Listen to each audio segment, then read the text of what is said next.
This is your captain speaking.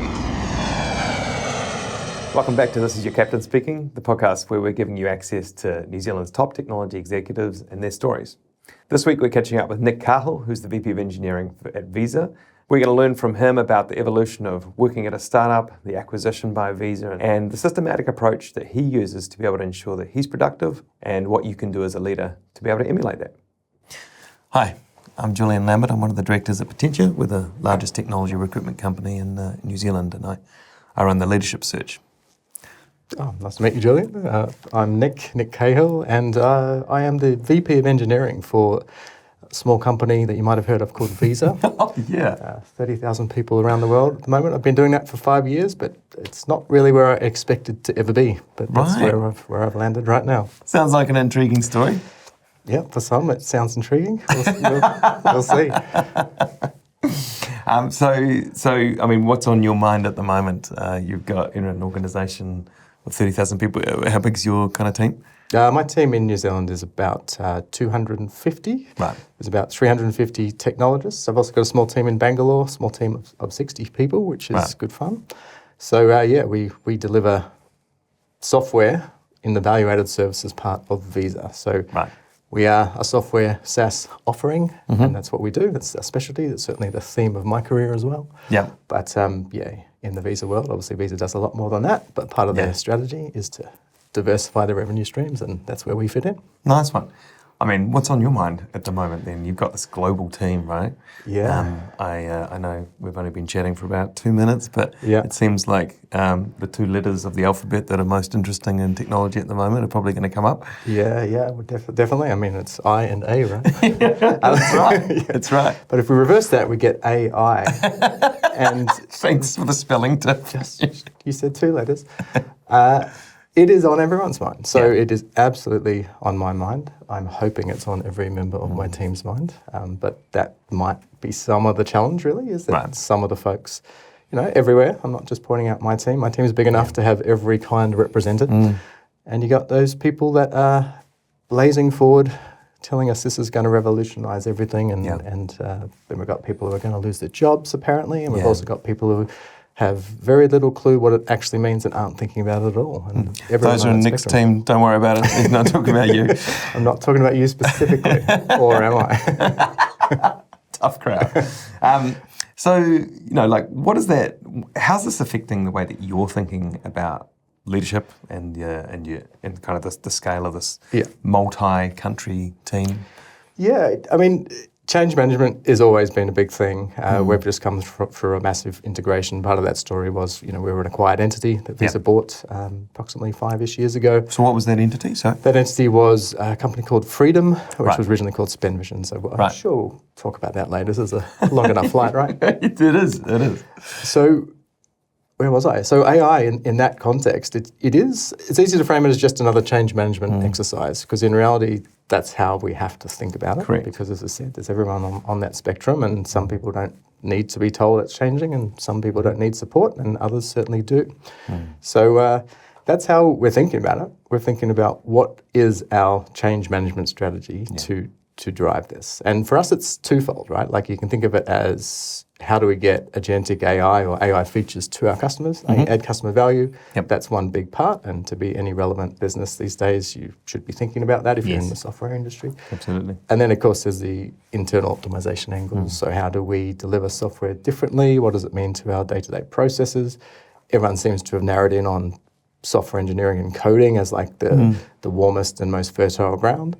And what I think the irony of that now is we're kind of past that hump where that is true, and that was a fair hypothesis, but we're now in the broader spectrum of what is the workflow of the whole business, what's the whole value chain look like, and how do you optimize that? It's interesting, right, because I wouldn't have expected, I don't think anyone expected, or maybe they did, maybe I'm wrong, anyone expected that software engineering and the delivery of software would be the first target of artificial intelligence. Now, I guess because you've got this audience that's hugely technical and is at the edge and wants to understand it, that whole kind of population of software engineering and software engineering leaders, they would be like, geez, this is going to be amazing.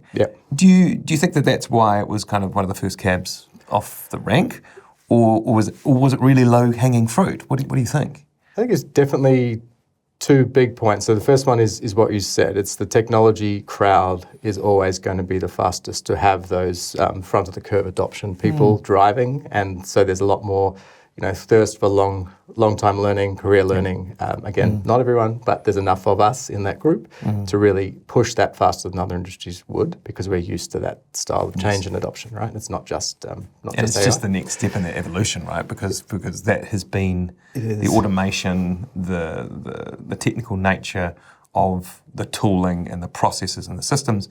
That's been happening for a long time, right? And so it's just the next natural step, I guess. Yeah, exactly. I mean, people like to use the IntelliSense analogy. We've had this IntelliSense, automated code completion for 10, 20 years, right? Depending on what tools you've been using.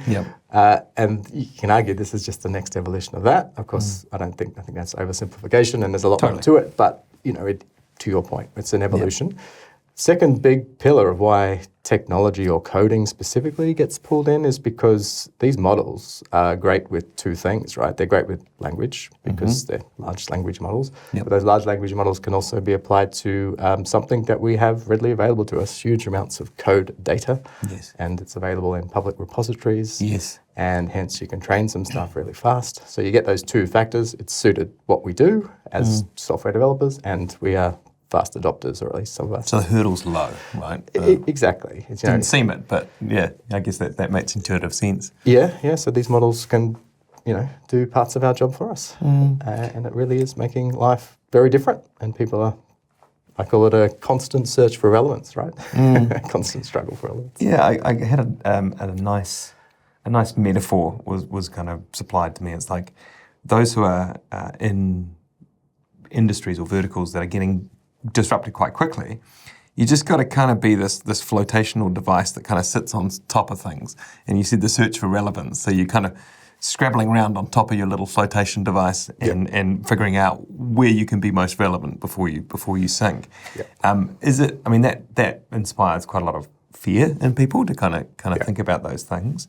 But how do you kind of communicate that in such a way that people feel a sense of relevance and security that they can do these things?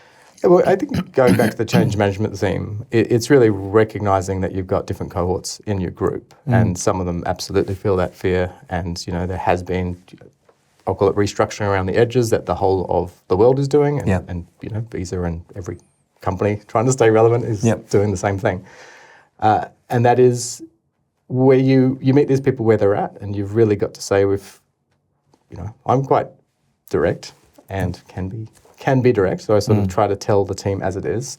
And I have absolutely stood up in large group forums and said, there's a time horizon here. It looks something like 1 or 2 years, and at the end of that time horizon, if you're sitting where you are right now with your skills in that AI space and adoption, you will likely be having some tough conversations with your managers. You'll be struggling for relevance in the industry. And by the way, it won't be our company, it'll be the industry. Pan-industry, so if you go looking for jobs elsewhere, you will also be struggling to get hired if you aren't picking up those skills. So that's sort of, I call it the little stick or the big stick in terms of motivation. And again, I'm not trying to scare people.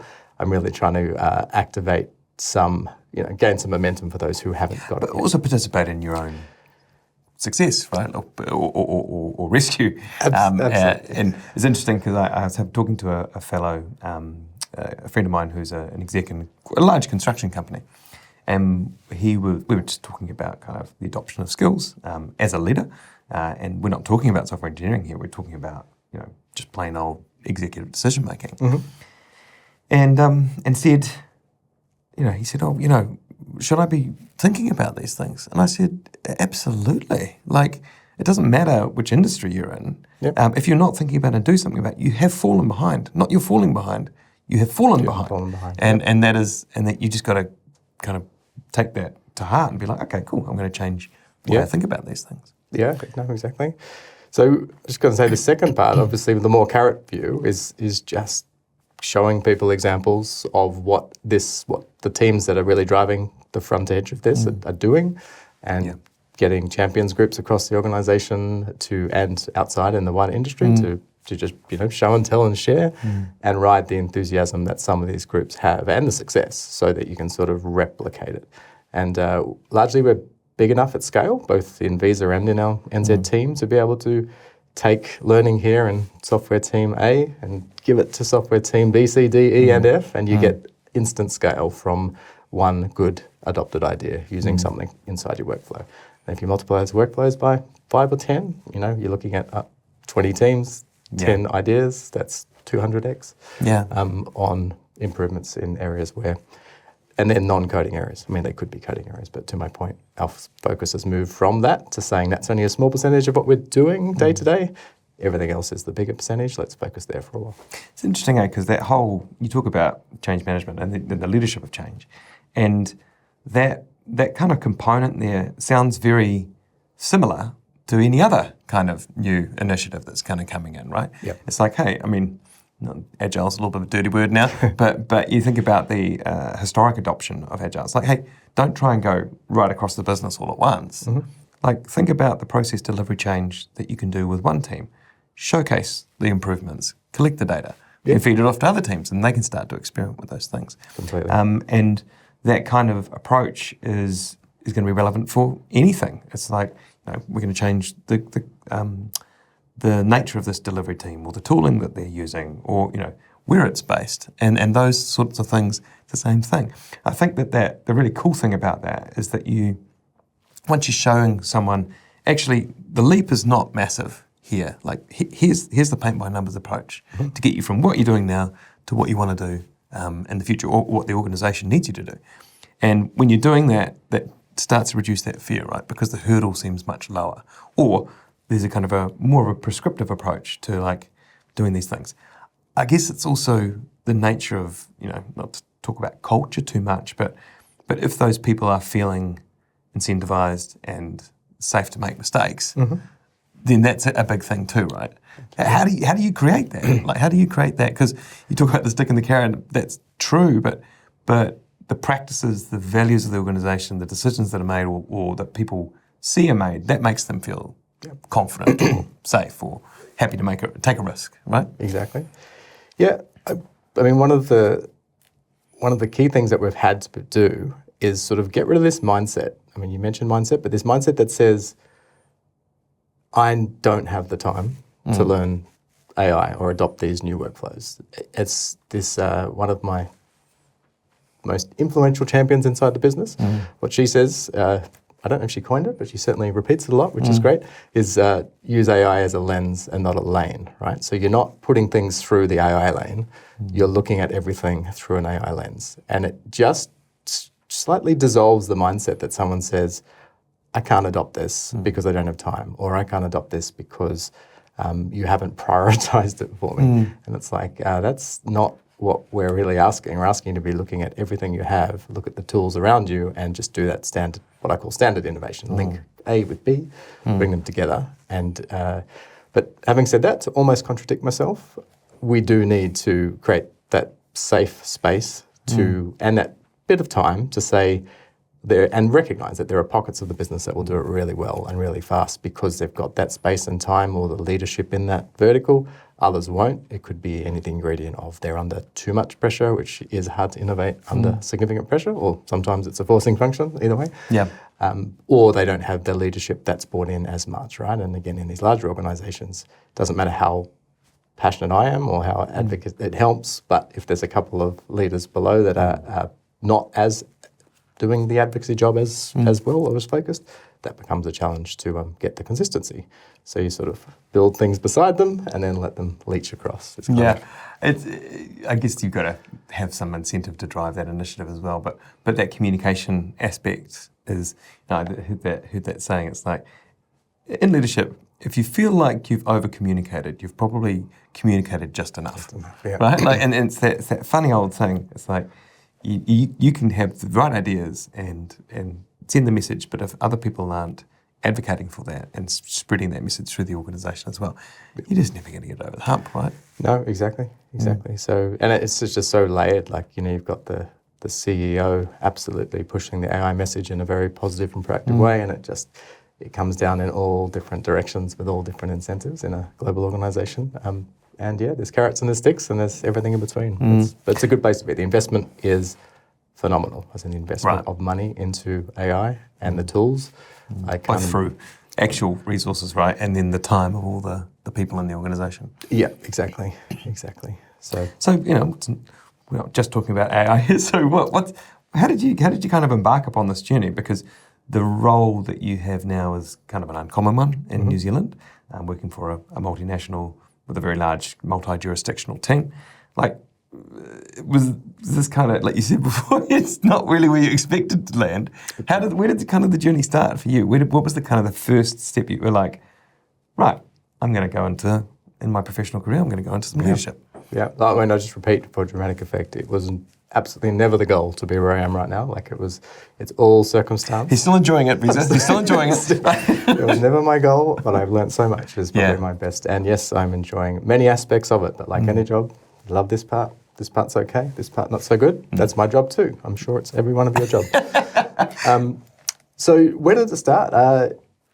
So I graduated in a really fortuitous time.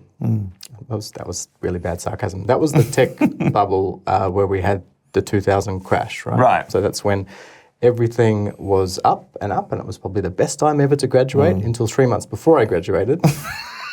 And The air went out of the balloon. the funding went out of everything. Yeah. So that was a global phenomenon for those who weren't in the industry at that time. And so at the time, again, relatively naive, I didn't really think anything about that. It was like, well, that doesn't sound great, but hey, I'm still pretty good. I'm going to get a job. And probably a couple of key learnings. I fell into a job that was a web development job in the SaaS business. And remember, SaaS is software as a service was not really a thing back then. Like it was very Was that hard. ASPX or something? No, this was a small events company that was building registration sites for Intel. People who installed Intel chips in local mum and dad PC shops would register for technical events, and that was what the niche was. They were events, but they got into this very interesting and lucrative niche. And that was a couple of key learnings was relationships, something I didn't really think about, and networking. That's what got me that job, right? Like that was my auntie's friend who knew the founder of this company. There was 6 people in the company, very, very small. So of course, opportunity came up and I just said yes, didn't really think about it. Wasn't excited, wasn't not excited. I was fairly just, Just looking for a paycheck. just going, well, I've done this degree. May as well apply it. Yeah, exactly. And learnt so much in that small company. Again, small companies, I think one of the themes of my career has been diverse sets of companies ending up where I am now, diverse sizes. And you just learn so much from working in such a diverse set of companies, but we might talk about a few more of them later. But that was the company.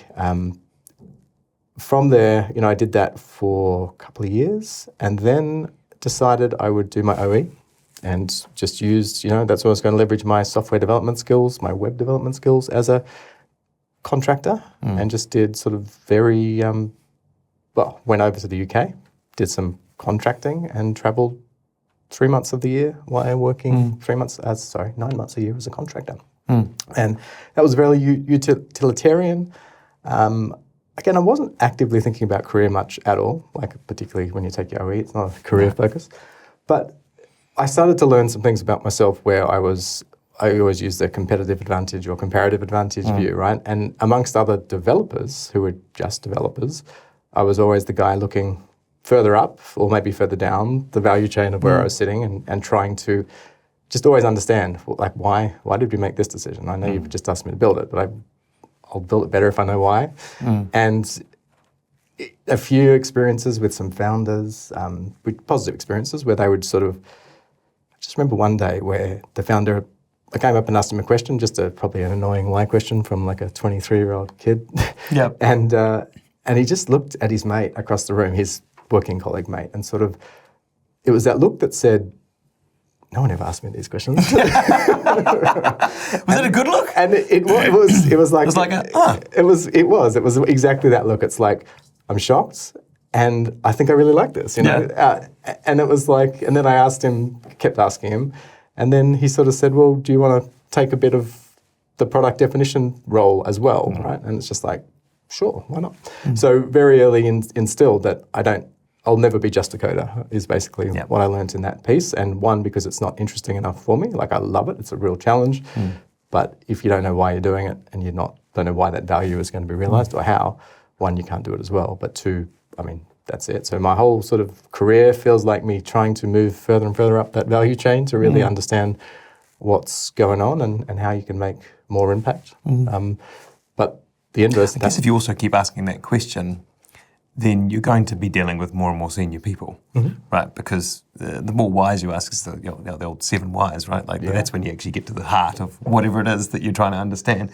And then, if you are courageous enough to ask the question, that whole perspective of like, it's not trying to be the smartest person in the room, but it's like, are we all sure that we all know why we're doing what we're doing? And is this the best use of our time? Is that kind of a feature of what leadership actually means to you? It is. I mean, I love that smartest person in the room thing because for the first 10 years of my career, I was trying to be the smartest guy in the room, right? And I like always, it was like, and I wasn't like hoarding knowledge and not sharing it, but I wasn't like an active participation of my job here is to give you context so that we can all make good decisions. It was like, I'm going to suck up as much context as I can. If you ask me, I'll help you. If you don't, I'll be the smartest person in the room, right? and at some point, like that has obviously inverted through any good leadership role. You start to go, wait a sec, the only way I can maximize success here is take the opposite view. How do I ask all the dumb questions in a public forum so that everyone else can become as equally smart on the context view and informed, make good decisions? So that inverted somewhere along the line. You become a choke point, right? Because if you believe yourself to be the smartest person in the room, you're going to dismiss a whole bunch of probably pretty interesting and insightful kind of questions or perspectives that are actually going to lend you an advantage. No, exactly. I used to have this weird thing where, again, I used to try and become the smartest person in the room. That was actually a goal. I don't think I framed it like that, but it was, and yet I didn't... informed. Let's go with informed. Exactly. Right. But I didn't try and look like the smartest person in the room because it's my natural introversion and my natural stance is to listen and soak up that information. But as I said, now I have to invert both those, not be the smartest person in the room and not be introverted and not share. It sounds like that lots of people in leadership have a certain way of leading and they need to express who they are in their leadership. It sounds like, though, that you've kind of adapted quite heavily along the way. You started as being, very, maybe not introverted, but introspective, and then you've had to shift that kind of natural inclination to be like that to move into where you can be the most productive or lead the most kind of change or influence. Has it been tough to kind of unlearn or break those kinds of habits? It has. I think I used to try and be one person to everyone. Like that was my, I wanted to be genuine and I wanted to be, and so I just used to work on... I realised that was a fallacy. Exactly. It totally did. And what I've come to realise is that I need to have almost a mental map of every key person around me, of every description, my own team, my peers, all the groups I work with, and certainly my leaders as well, my bosses, I should say. And they probably all have quite a different perspective on who I am. And that is somewhat orchestrated. Like I'm deliberately putting on different faces in a genuine way. Don't get me wrong, there's a thread of Nick in the middle of all of this. There's enough. There's enough to say that he's not Jekyll and Hyde. But it is still a very different persona. And it used to be accidental. It's like, if I be this one person, then I'm not going to be the right person for anyone, right? Or I'm not going to be communicating on their style, meeting them where they're at. So now I'm very, I was actually giving some feedback to one of my team yesterday saying, do you have a mental map of the people around you? And what does that map look like? Do you treat them differently? Do you communicate with them differently? Or is it just, I'm this person and that's how I act? And obviously was coaching them to think through, you should have that map, and even just knowing it exists will make you feel different. It's funny, because that's such a feature of product leadership that you do need to be, because all roads, in an organisation that is product-led, like going to make kind of generalization here, that product is at the center of so many different conversations. Sure. Sales coming to them, engineering's coming to them, CX is coming to them, design's coming to them, and they kind of have to be a different person to each of those people to understand their perspective and understand their world. Is that kind of what you're talking about, like the adaptability to kind of be what is required in that particular conversation? Yep. It's conversation and also, I guess, long-term relationship management, right? So both of them. So yes, you always turn up to different conversations differently. This features, again, going to a US multinational, that's when it features much more heavily. It's like, okay, there's a US culture here, there's a West Coast culture here. There's actually, takes a while to learn. Like this was a couple of years into my job when I started to recognize the subtleties of these things.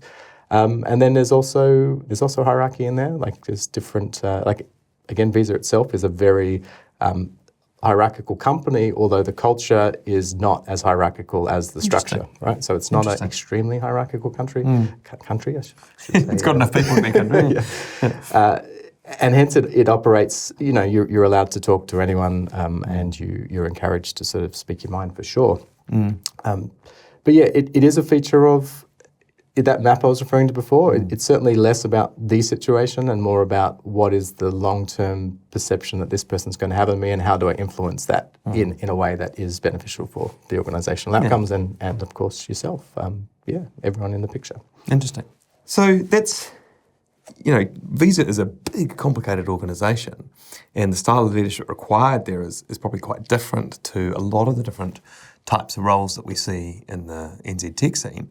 Like, what do you see as being the kind of the key differences? Because you talked about this organisation that was bought by Visa, that you've been a part of. Like, how's it different?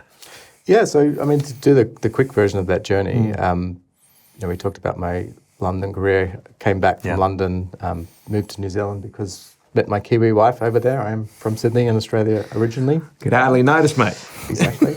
I've got a truly cosmopolitan international accent at this point. Absolutely. So what I did is I joined a company which was around 20 people at the time. This was the original genesis of the company that Visa actually bought. And that was 20 people. So you sort of got that. I was the team lead of 8-ish developers. And that was actually my first team leadership job, my first official management job. So there was no conscious decision to take a management job other than, I was comparing a consultancy job when I came back to New Zealand, a consultancy job alongside another big firm. I've forgotten what that firm was. And then there was this small startup. And I think I took it because of the leadership opportunity. The other ones weren't leadership, but I didn't really know or think too much, about what that meant. And very flat, very non-hierarchical, everyone knew everyone. Of course, that quickly grew to maybe 250 over a 5-year period, so 250 people. Massive scale. Exactly. For New Zealand, that was huge scale.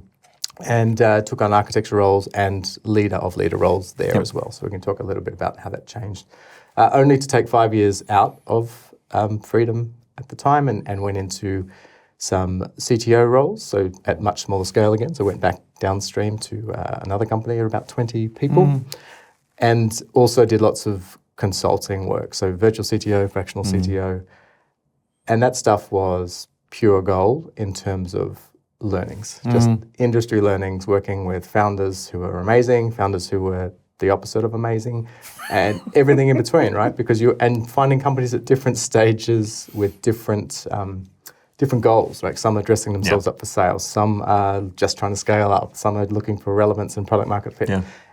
And these are all things that never really thought about even in my Freedom journey, because when I joined, we had product market fit and we were just successful, right? It was just success. Don't get me wrong, it was challenges everywhere, but it was business-wise, it wasn't too hard to work through any of those different phases. So I came back to Visa 5 years ago, just before the acquisition, knowing it was going to be acquired, but didn't know that we would be doing as much, I'd say, hardcore integration. So there was always a question, will we be a standalone entity that runs independently, or will we fully integrate to become a part of the product development scene inside Visa? And it's definitely panned out to be the latter. And again, an amazing journey of navigating an organisational as big as Visa during an integration phase as part of the integration lead. So you end up talking with legal teams, marketing teams, people teams globally, and learn a lot about how the business operates, which sometimes gives me an unfair advantage now against some of my peers or my teammates who have just come in and they've been in this product development lane only, right? So my purview or my visibility is certainly a lot broader. What do you think the key differences are? Because as that role kind of evolves, you're leading a team directly, then you're leading leaders of teams, and then you're leading leaders of leaders, like this whole 3 degrees. Yeah. Like, what do you see being the key differences there? Yeah, it's really... A friend of mine said to me, he goes, I used to know everyone's names, and now I know everyone's numbers, Yeah, I mean, I definitely feel that. I walk around the office and most people know who I am, and I know, some of the half by name maybe, and I think that's pretty good given how many we have. But I still feel like I should know everyone because I've got such a deep history with the company. Which is always interesting. But look, honestly, you just have to focus more on, you have to let more go, right? So you have to focus more on classic stuff, delegation and trust in the team below you. Like that's a given, because otherwise you just won't scale, you become a choke point and you'll stretch yourself out beyond imagination. And I've gone through those periods where it's like, who can do this task best? Oh, that's me. Who can do that task best? Oh, that's me. And based on context and everything, right? Not saying it's skills-based. It's like, I know the most about this, I can do it the best. Yeah. But at some point along the journey, maybe 2 years in, I just inverted my mindset to, I will never pick up any of these tasks. That was my goal. Of course, that never happened. And I still pick up things day to day. But just inverting my mindset to say, avoid all doing tasks. Your default is to exactly. It's to redeploy. Exactly. And so those muscles weren't natural to me, right? I'm still I can do things and I love doing things, and I get, I like to go home having done things. and I don't get nearly as much energy from having a team member do it. But when I started to actually do that, I said, this is the new game, right? This is how I'm playing it. And all of a sudden I started to get these massive internal rewards from having a team member or a big organizational initiative that I wasn't driving successful. And it's like, oh wow, I can actually get satisfaction from this. How do you do that though? Like, because you seem like a pretty systematic kind of guy. Like, do you give them, what are the things that you mostly coach around? Because is it the systematic approach? It's like, hey, have you got a plan? What is the plan? How does that work? And then, hey, if you tried this or you tried that, what's the kind of approach there? Yeah, well, it really does look like having micro strategies for everything, right? Like every significant initiative, and by that I mean a week's worth of work or several, multi-years worth of work, needs to have an aligned strategic view. And that sounds all glamorous, and it's not always. It can literally be sounds like management speak. Exactly. It can be a one-pager, and it can be like, I'm delegating this task. Depending on where you're at on your journey, team member, I'll be a full partner with you on this, or it's all yours, right? Somewhere in between. But your goal is to create that vision and then sell me that vision. And then we'll calibrate that vision a little bit. And obviously vision has an execution plan. And we use all types of different frameworks, from very simple things to, there's a lot of slide decks involved, unfortunately, in the world we're in now. And that's just so we can share those visions and propagate them as efficiently as possible. But what used to be,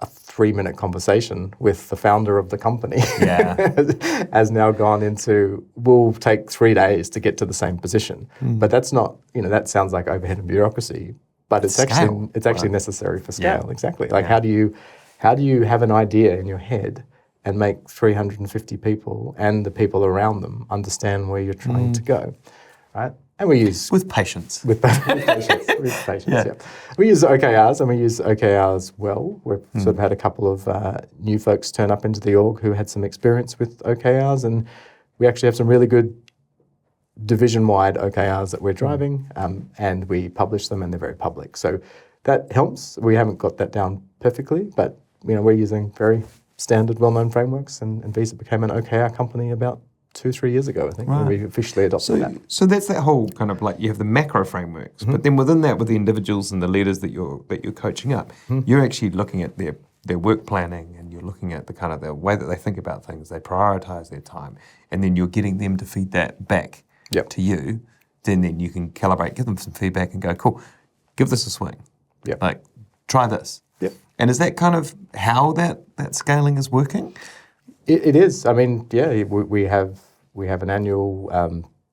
We're actually just in it right now. The end of financial year comes up very soon for Visa. We're in a new planning cycle for the next financial year, and that we see the executives OKRs for every department. So that would be the top 10. And then some of those, or 3 or 4 of those, are directly relevant to what we do as an organisation based on where we fit.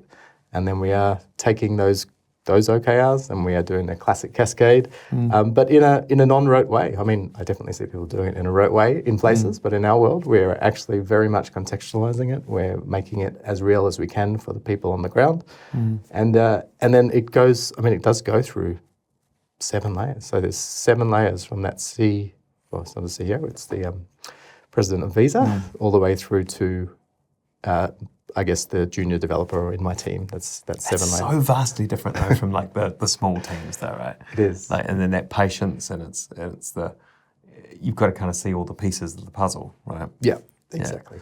And like, when you think about those kind of were there any kind of massive like failures that have come along the way where you've like been, okay, I've got to take a big learning from that, and therefore that's going to be part of the thing that I pass on to my leaders and the coaching that I give? Yeah. Look, my biggest failures that I would say there's been micro failures everywhere, like things that haven't been significant to a point where I've lost a job or anything along those lines. Most of them sit in client spaces, I think, where in my early days, I don't mean really early, I mean mid-career, been in front of clients and just been a little bit too bullish and sort of not recognising, I don't know, the dynamic that exists there. And it kind of goes back to that stakeholder map I was talking about. My stakeholder map was way off, and I was just the one Nick, hey, this is me, you love me or you hate me. It's like, no. Your decision. Your decision. And, you get feedback from your bosses at the time going, the clients didn't really like the way that you took that or the way you approached that discussion.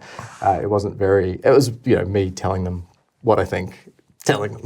Not asking questions. It wasn't like, hey, what's your problem? It's like, I've got the solution for you. And that, it's great. I mean, that's the type of feedback you need to calibrate quickly. And I don't think, since then I've been doing a much better job in the client relationship management stakes. That first company that I mentioned, great career learning in there from a good mistake. There was the founder of that company certainly was a challenging individual. I was so young, I didn't really even notice it, but I could just see everyone around me was like going, there's some challenges here.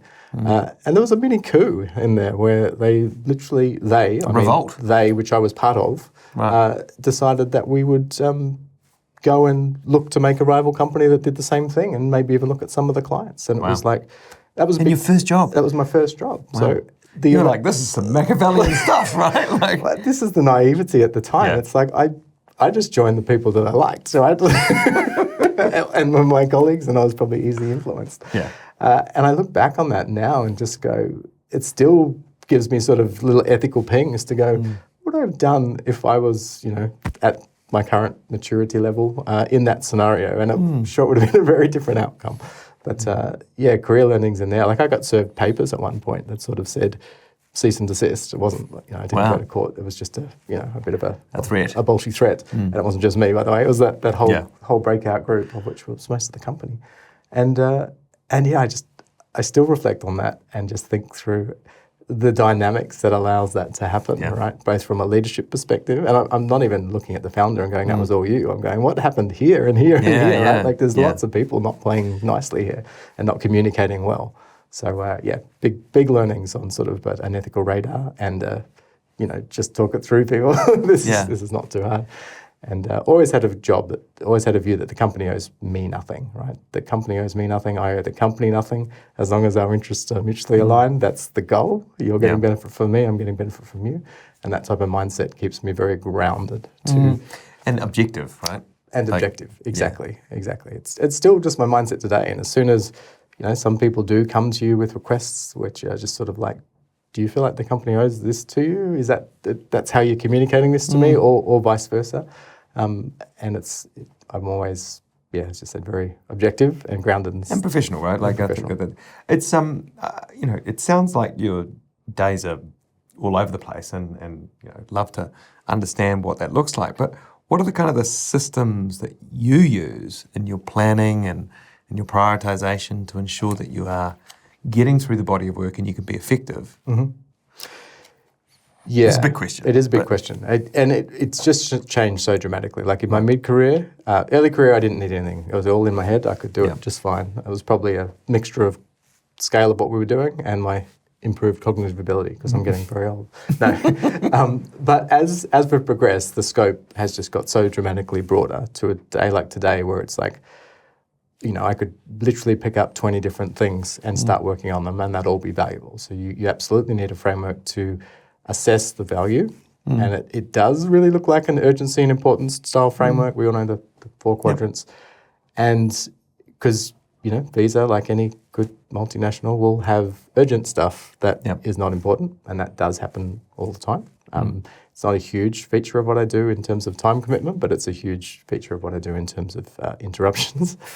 So I try and ring fence those. It'd be like I've got an hour of non-important urgent stuff that I do every day-ish.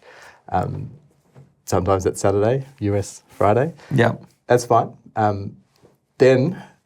And that's usually end of my day. So I try my best to use my best energy, which is absolutely morning, to focus on next biggest thing, right? What is the biggest thing? And that's where I'll go to that list of 20, and I'll have a framework that has sort of a time horizon, and quite often I'll be just letting intuition pick it these days, because it's that hard. I guess you're programmed now though, right? Well, it's not even intuition about what's most important. That's certainly in there. But it's also like, what do I feel like doing? Because I am at an altitude now where most of those big tasks are like, what do I feel like could be at risk? Or what do I actually feel like doing? Meaning you'd have to back yourself, right? Yeah, it's like, do I want to go into a strategic mindset now and disappear for 2 hours in the morning and go that way?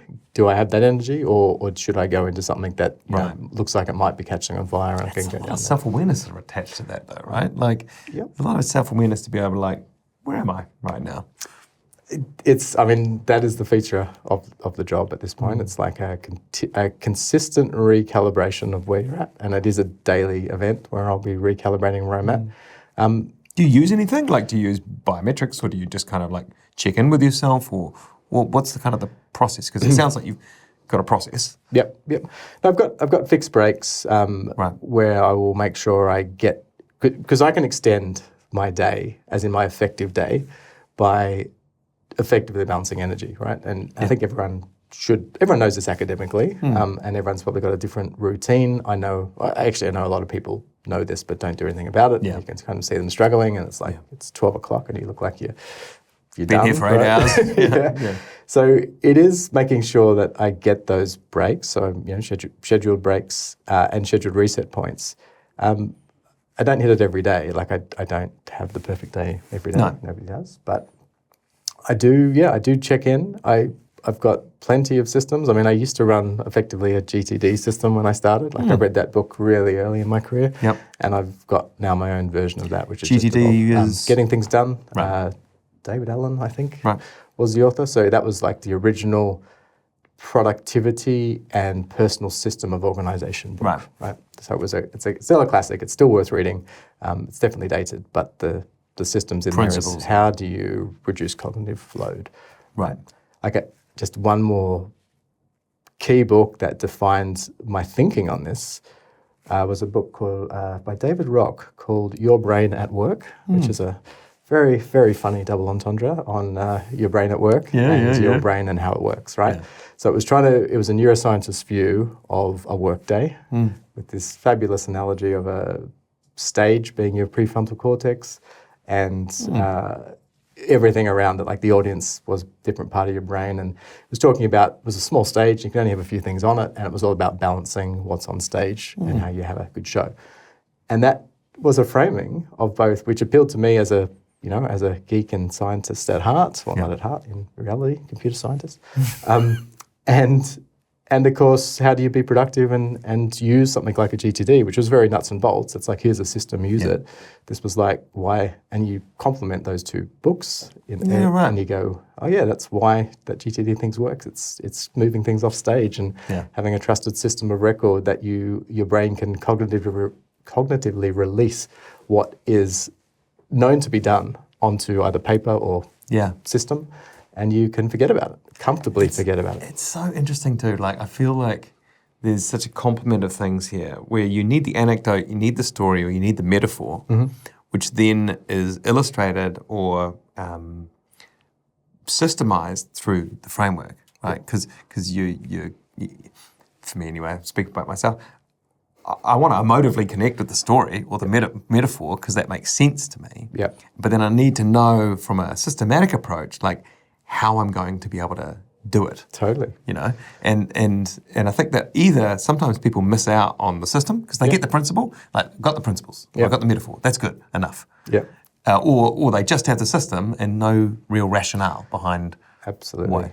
Absolutely, and that's it. We started with the why and pushing up. It's like, that's exactly what that is for me. It's like, this system's great. I know it's great, GTD, but why? And why does it work? And if I can get that double reinforcement, you've just got a much richer view of how you might optimize it, right? Because it's like, there's no one system for anyone, and anyone who thinks there is, all you should is probably misled. Just start with something and just iterate. Yeah. Do you find that you pass those on to your team as well? Like, do you kind of encourage them to go through that kind of process as well? Yeah. I'll say selectively, right? Like, I'm certainly not a zealot out there saying everyone must do this. But when people come to me, or I recognise in them a gap, or an improvement, or I'm stressed in this situation, it's like, that's when the wisdom comes out. Wisdom. Yeah, exactly. I mean, that's how I view it. I'm a very reactive mentor is probably my best way. As in, very open and happy to discuss it, but it's got to be contextually relevant, because I don't like people telling me what to do when there's no context to it. Yeah, and that makes sense, right? Well, and you, I mean, it sounds like you run through a bunch of, just by your nature, you want people to improve. It's kind of built hard into you as well. Is there kind of a framework of feedback that you're going to go through consistently, like you use as a tool to be able to advance the leadership in your organisation? There's a huge amount of frameworks out of the box in our ecosystem right now, right? So you can imagine there's global frameworks of people leader improvement, and they are actually very good. So they are very good because for any people leader that doesn't have a frame, these are, they're stolen from the industry, borrowed, used, probably paid for. And the point is, I do leverage those, but all I overlay on top of these, so this is, again, OKRs, there's mentoring frameworks as well, but all I overlay is, again, my very open directness, right? And that... Is that because it's coming from a genuine place? Like, you actually do... Yep. It's not like, I'm the company man, I've got to wear the badge. Yep. It's coming from a place where you're like, I actually do give a shit about this. Like, I do care. And I'm going to give you the feedback, and some of it's not going to land well, but it's coming from a good place. Well, even in my early career, in my most recent job, it's like I used to see a conflict between these things. It was a conflict between performance framework and who I wanted to be. It was a conflict between the performance framework and who I wanted to be. And over time, which, I'm not 100% sure is a good or a bad thing, because I'm not sure what's changed, but I can absolutely align these things quite easily now. Right. It's like, this is who I am. This is a framework out here. It's objectively just a framework. It's got some interesting attributes, but I can align them to a genuine conversation on anything, right? And hence, that's sort of a leadership muscle I've I've developed where it's like, I don't know, but I've still got people in my team with this mismatch where they're going, this framework doesn't let me be who I want to be. Yeah. And that's, I actually spend a lot of... That's a tough incongruence. Right? It is. I mean, It's either you just got to let it go, accept it, or not, and do something about it. Yeah, but you can integrate it, is what I've learned myself. It's like, actually, and that's what I actually end up coaching a lot. It's like, well, let's discuss why you see this so incongruent to who you are, because I used to feel like you. I wonder if you felt like I did back then. Is it also that there's some fears or there's some things in there that people just can't quite let go of? Or do you think it's more that they're at a point where they can't accept some things about themselves?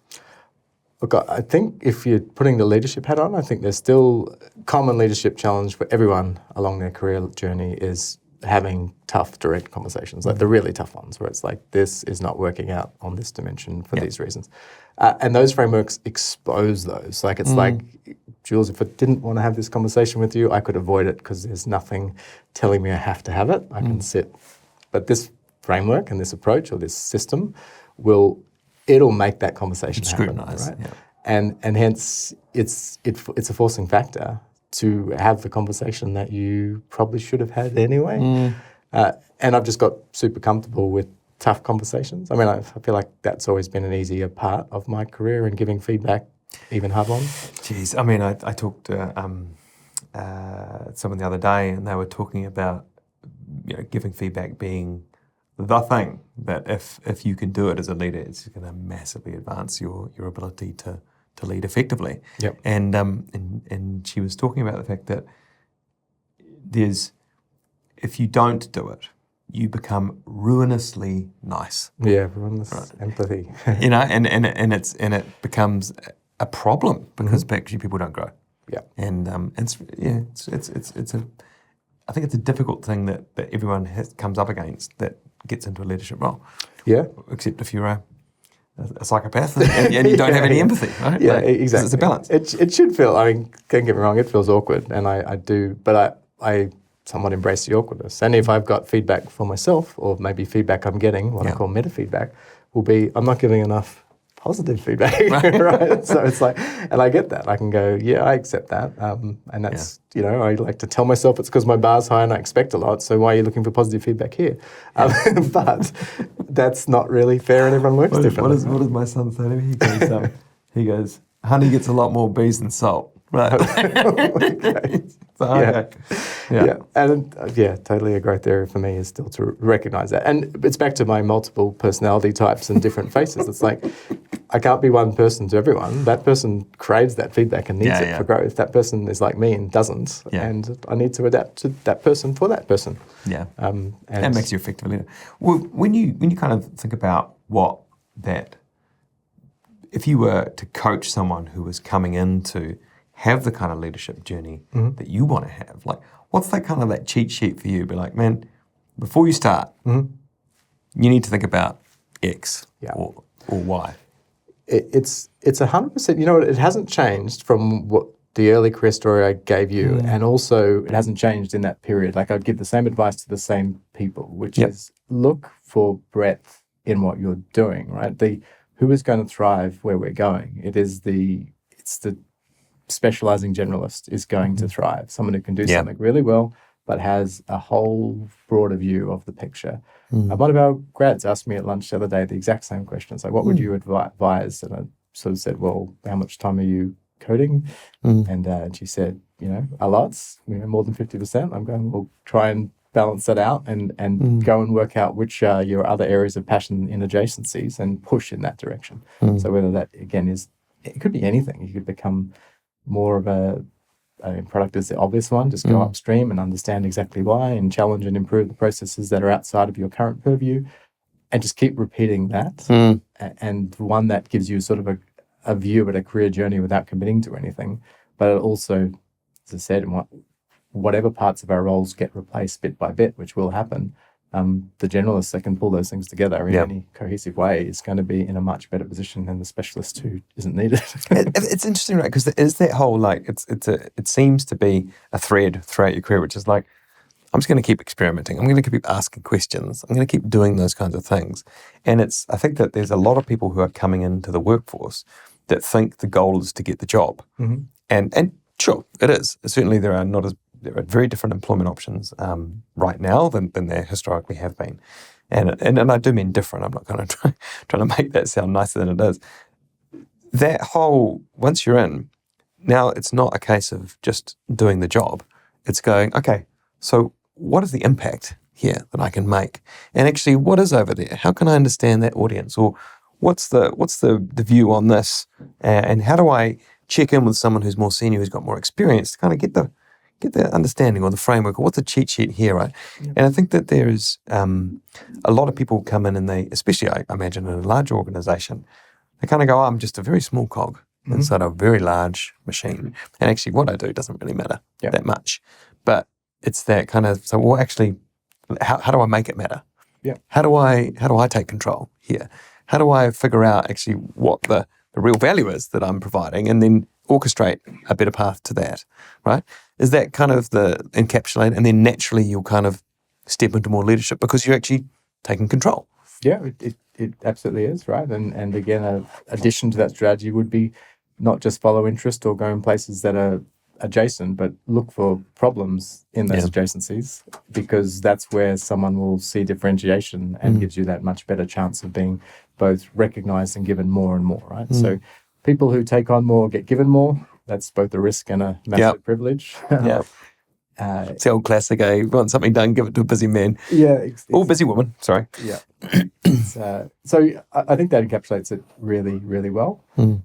It also touches right back to where we started on strategy. It's like, if I look at what my goal is, so yes, I've got people I'll go binary for a second, but in both camps, Camp A is I'm a small cog in a wheel doing as best as I can in this narrow scope, and people who are dying for more exposure and more accountability and to have more impact.